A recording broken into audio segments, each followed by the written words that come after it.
que milita na Série A que não tem expulsão em 2 anos. Aí, ó. E aí, Veloso, primeiro você, depois Léo e o Souza também e o Pedro Martelli, né? Que faz jogo hoje, Pedro Martelli, você tá sacado pelo canhão, ou pelo quem faz a escala é o Ulisses Costa, né? É. E aí, o Ulisses Costa botou você pra fazer? Ele tirou eu da geladeira. Hoje eu vou conseguir. Você tá no freezer agora. Eu tô, não, eu vou conseguir. O que você vai fazer hoje? Cuenca. Cuenca e Santos. E Santos. 7 da noite. É, se não mudar, né? E o Ulisses vai fazer o quê? Corinthians amanhã. Grande Ulisses Costa, vamos lá. A TV do Ulisses Costa arrebentando aí.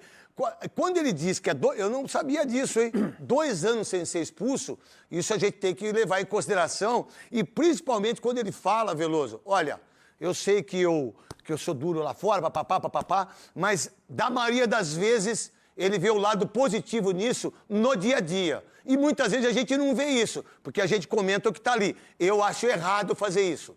Eu gosto do Vasco. Dos outros eu não gosto. E aí cada um que pense do jeito que quiser. Mas eu acho que o Fernando Diniz, cara, eu acho que ele estava esperando isso na carreira dele.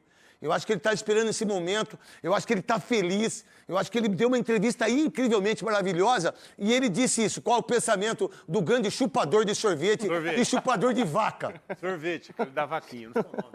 Agora, eu já falei com o Diniz, nós já jogamos juntos, né? Fomos parceiro aí do Palmeiras. E já trabalhei contra ele também como treinador. E eu já conversei com ele algumas vezes, ele falou que a vida dele moldou para ele ser treinador, não jogador, que ele gostava mais dessa experiência de ser treinador do que mesmo da carreira que ele teve como atleta, né? Que ele gosta desse aí, ele nasceu para isso. E ele vive intensamente o futebol. E às vezes ele tem aquela explosão ali do lado do campo que a gente já acompanhou várias vezes. Não é legal, não é legal. E ele reconhece isso e diz que está tentando melhorar. Esse fato aí de não ter sido expulso nos últimos 2 anos é uma marca interessante, porque a gente vê que normalmente o treinador se expõe e vai expulso, né? Ele está se controlando, eu acho que é isso. Tem que perceber, né, onde ele pode evoluir, onde ele precisa evoluir e conseguir fazer isso, né? E ele, como um psicólogo que é, ele mesmo, acho que está ali fazendo uma análise dele, ele realmente está conseguindo melhorar, porque se não ser expulso no futebol brasileiro 2 anos, é uma marca que poucos treinadores têm. Vamos colocar a segunda fala. Quantas falas tem dele aí pra mim que vocês fizeram aí hoje quando vocês chegaram aqui na Band? Então vamos, coloca a segunda fala dele, aí o Souza fala em cima da segunda fala. Vamos lá, coloca. Eu espero, de fato, que ele fique. Eu acho que o Memphis vir para o Brasil é um presente para o futebol brasileiro, porque é um jogador, uma superestrela mundial. É um jogador que, desde quando ele chegou no Corinthians 24, ele foi muito importante, sabe, naquele momento quando ele chegou e o que aconteceu já em 24.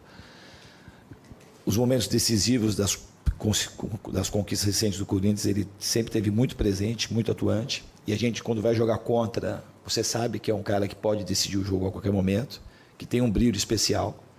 Não é casualidade, é um jogador que se reconhece como um grande jogador, gosta de estar no Corinthians, gosta de estar no Brasil e gosta de ser decisivo e tem carisma para isso, né? Ele é diferente. Então, assim, é muito difícil a gente ter um jogador desse quilate jogando aqui no Brasil. Então, eu espero muito que ele fique e quero muito construir uma história junto com ele. Espero que ele fique aqui por bastante tempo e consiga cada vez mais erguer taças pelo Corinthians. Souza.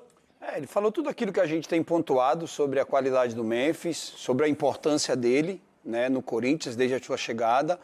Agora, o que precisa mudar um pouquinho é ele precisa estar mais dentro de campo, né? Esse negócio de controle de carga, de estar escolhendo jogos para poder jogar. Eu acho que a grande dificuldade do Corinthians com Dorival foi isso. Quando se falava em Dorival, se falava muito em Copas. E o futebol brasileiro não te dá tempo para você estar escolhendo, principalmente em time grande, você estar escolhendo competição para poder jogar. Por exemplo, não joga amanhã, não joga contra a equipe do Palmeiras e que me parece não joga nem a outra. Amanhã ele está lesionado, né? Não, então, só que eu tenho uns números ontem que o Everton Ramos e também o Agrela, na produção lá da Rádio Bandeirantes, me deu. São 9 jogos no mês de abril. Ele não vai jogar? Nenhum.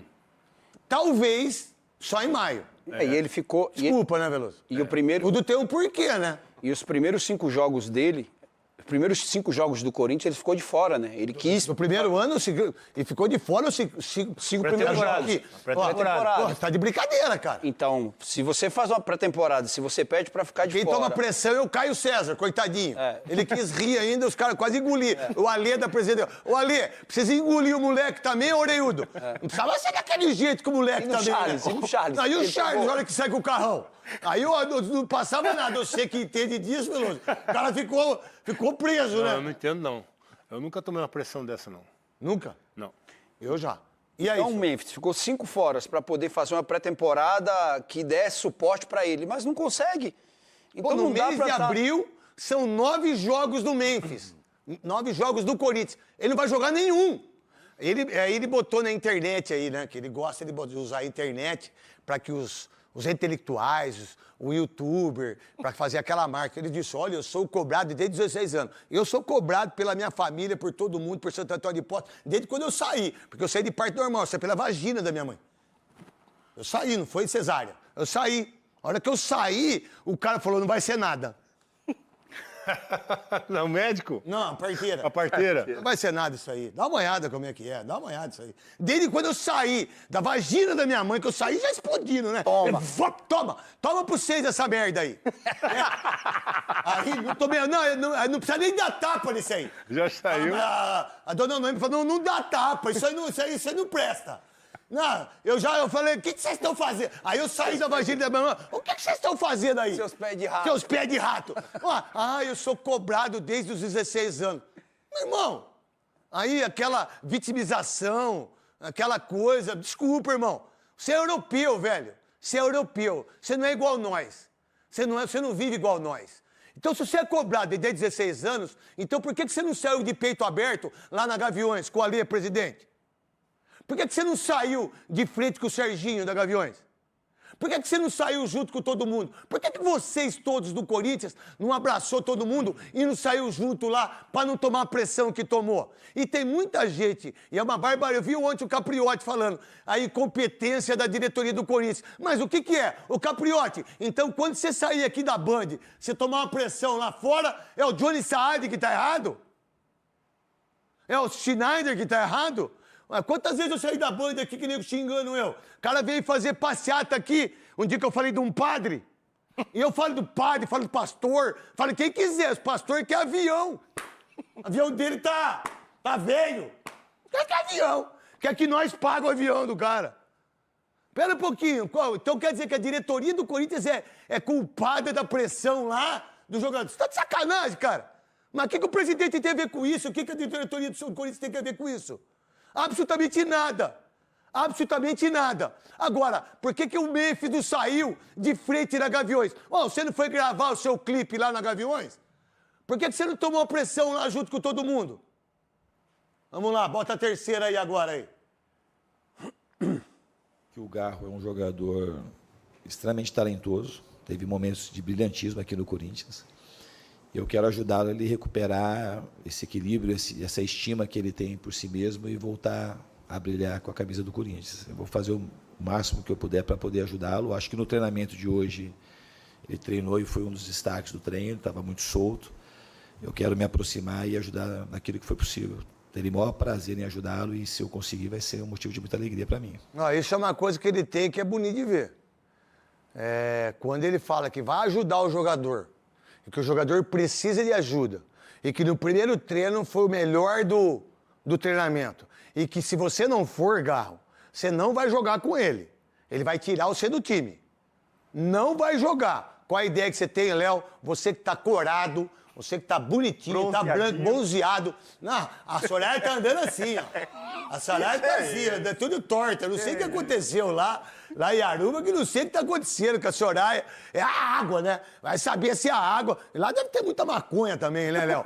Conta pra mim aí em relação ao que você pensa disso que ele falou do Garro. Ele recuperou vários atletas com o perfil do Garro. Paulo Henrique Ganso, acho que é o grande exemplo disso. No Fluminense, o Ganso era um jogador até a chegada do Diniz, e depois que o Fernando Diniz chegou ao Fluminense, o Paulo Henrique Ganso subiu muito de rendimento. Os melhores momentos do Coutinho no Vasco da Gama foram também com o Diniz como técnico, e são meias armadores, com um perfil muito parecido com esse do Rodrigo Garro. Então, eu acho que se tem um técnico que pode recuperar o Garro no Corinthians, esse cara é o Fernando Diniz. O Veiga também fala que ele marcou uma sessão de terapia pro Veiga sem avisar, né? E aquilo lá mudou a vida do Veiga. O Veiga fala muito sobre isso. Eu vou contar, assim, eu fico sabendo das coisas, eu não gosto muito de fazer igual o Nicola, que dá o furo, né? O André Rizek, que dá o furo, quem mais dá furo? O Ulisses Costa, que dá o furo, né? Os caras agora dão o furo, né? Porque eles querem dar as informações aí e que tá tudo bem quem dá o furo, né? Ah, informação, não sei o quê, tá tudo certo, né? Não tem problema. Eu fiquei sabendo lá de dentro, com pessoas, eu tenho amizade com gente lá de 40 anos, gente. Eu tenho amizade com o Alemão do Campo, tenho amizade com o Edísio, que é roupeiro, tenho amizade com todo mundo lá. Só que muita coisa que eu sei lá, não vem aqui, não é pra vir aqui ficar discutindo isso, que muita gente usa isso pra like, pra... Vocês acham que eu não sabia que era o Fernando Diniz, o treinador do Corinthians? Você acha que eu não sabia? Você acha que alguém não ligou pra mim? O que você acha? Tô falando lá de dentro, não, né? E aí, porque por sinal, o Fernando Diniz, ele tem amigos em comuns comigo. Acho que o cara não ligou para mim. Acho que eu não sabia. Mas cada um que dê a sua informação. O que eu fiquei sabendo, que teve gente da cozinha, que teve gente da rouparia, que teve gente lá de dentro, quando ele conversou lá, eles nunca viram um cara tão diferente dos outros treinadores que passaram por lá. No sentido de ser humano mesmo, sacou? Do cara entender o câmera, entender o cara do áudio, entender o cara contra a regra. A gente precisa fazer isso. E as pessoas falaram que ficaram assim, abismados da forma dele tratar as pessoas de uma maneira diferente. Tá rindo do quê, Veloso? Pode falar, Veloso. Não, você não acredita nisso? Não, acredito, acho bom. O relacionamento é tudo. Não, você tá rindo disso aí, porque você achou que isso aí não vale nada. Não, acho que vale. A gente percebe que o Abel faz isso. Por que você tá rindo, então? Porque você Sabe por quê? Por quê? Porque assim, o Abel também faz isso. Tem um ótimo relacionamento, divide prêmio com o pessoal, beleza. Só que não vale nada se dentro de campo não resolver. Não, isso eu não tenho... isso aí que vai resolver tudo. Isso eu não tenho dúvida, isso a gente sabe disso. Até que ponto isso vai trazer as vitórias?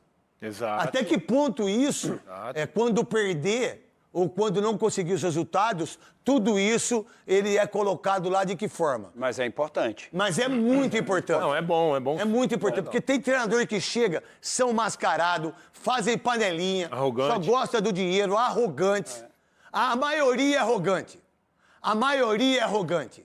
A maioria não entende de futebol. E esse cara, me parece que ele que isso para ele foi uma coisa importante na vida dele, na carreira dele. Vou colocar outra fala dele aí, Veloso, que ele fala do Hugo. Do Hugo. Boa. Queria que você falasse sobre isso, que ele tem uma visão que eu também penso igual ele. Todo mundo, o Hugo também não é essa coisa horrível também saindo. É que nos últimos 3 jogos ele errou. O Dorival ele já vinha fazendo isso também. Então vamos lá. Bota ele falando aí, Cascão, Latino e todo mundo aí, Sidão. Eu trabalhei com o Fábio no Fluminense, que não jogava absolutamente nada com os pés e tinha mais de 40 anos. E evoluiu muito com o pé. E o Hugo é um jogador que eu acho que na minha opinião, ele tem um pé melhor do que as pessoas acham. O goleiro jogar com os pés é mais opção que a gente precisa dar para o jogo ficar fácil, porque o jogo tem que ficar fácil para o goleiro. O goleiro não é o Garro, não é o Memphis, ele é o goleiro. Então, eu acho que as opções, a gente tem que treinar para dar boas opções e deixar o goleiro confiante para tomar a melhor decisão. Fernandinho, você tem um pitirijo aí que é aquela pelinha do... É o sol, né? É a picanha que você tinha.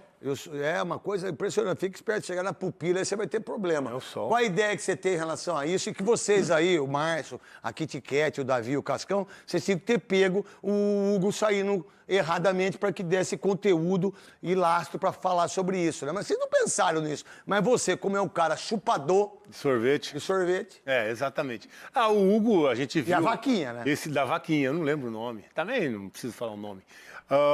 A gente viu o Hugo errar contra o Flamengo, com o gol do Paquetá, né? Sai errado ali, a bola chega no Paquetá, ele faz o gol.